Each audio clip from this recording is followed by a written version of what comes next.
मैं अभी जिंदा हूं रुग्णालयातून सोनम वांगचूक यांचा व्हिडिओ जारी। विद्यार्थ्यांवर कुठलीही कारवाई करू नका, सरकारकडे केली मागणी। राहुल गांधी विद्यार्थ्यांच्या 3 मागण्यांवर ठाम। धर्मेंद्र प्रधान यांचा राजीनामा, लाठीचार्ज करणाऱ्यांवर कारवाई आणि मोदींनी माफी मागावी, विद्यार्थ्यांच्या मागण्या।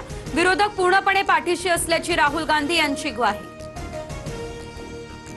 विद्यार्थ्यांच्या खांद्यावर बंदूक ठेवून राजकीय पक्षांचा कारभार अयोग्य, मुख्यमंत्री फडणवीस यांचा विरोधकांवरती हा निशाणा। विद्यार्थ्यांच्या आशा आकांक्षा पूर्ण करणं सरकारचं कर्तव्य, अशी फडणवीसांची प्रतिक्रिया।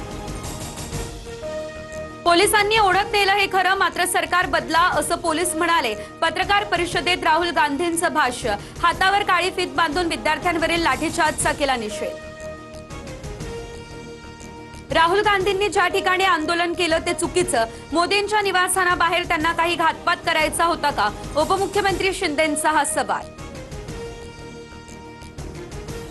विद्यार्थ्यांच्या भवितव्यासाठी ठाकरे बंधू हे मैदानात। मुंबईमध्ये 26 जुलैला ठाकरे बंधूंचा संयुक्त मोर्चा निघेल। उद्या सकाळी 11 वाजता राज ठाकरे यांची पत्रकार परिषद। आधी शिक्षण मंत्र्यांचा राजीनामा घ्या, नंतर चर्चा करा। राज्यसभेत मल्लिकार्जुन खरगे आक्रमक। सरकार चर्चेसाठी तयार, संसदेच्या कार्यमर्यादेचं उल्लंघन करू नका, जेपी नड्डा कडाडले।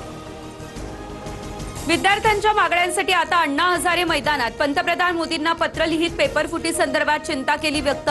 अण्णा हजारे उद्या विद्यार्थ्यांसाठी मौन आंदोलन करणार। पुन्हा लाठीचार्ज केला तर मराठे दिल्लीत येतील, भाजपच्या नेत्यांना महाराष्ट्रात फिरूही देणार नाही। दिल्लीतील जंतर मंतरवरून मनोज जरांगे यांचा हा इशारा। राज्यातील शेतकरी कर्जमाफी योजनेची पहिली यादी जाहीर, प्रशासकीय आणि तांत्रिक प्रक्रिया पूर्ण, पात्र शेतकऱ्यांना लाभ मिळणार। मंत्री बाबासाहेब पाटील यांची ही माहिती।